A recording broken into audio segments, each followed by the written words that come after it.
how to watch Naruto Shippuden in English in India.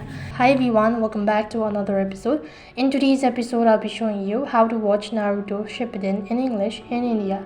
So Naruto Shippuden is available in any of these following websites or any of these following premium account. That is whether you can watch it on Hulu, Adult Swim, Crunchyroll, Vudu and Netflix. Now majority of the people have Netflix, so what you can do is for the Netflix you need to log in into your Netflix account. Make sure that you have a premium account. After that you need to go to your profile, log in into your profile. After that on the search box type in Naruto Shippuden. As you can see, this is the particular one.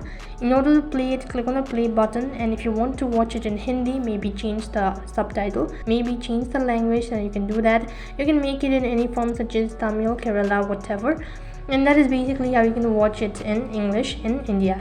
Apart from that, you can also use the websites such as Crunchyroll, and Naruto Shippuden is also available in Hotstar, Voot, Cinema and all that, but for that you need to have a premium account.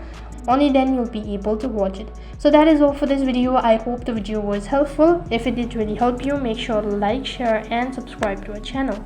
Thank you for watching. See you in the next video.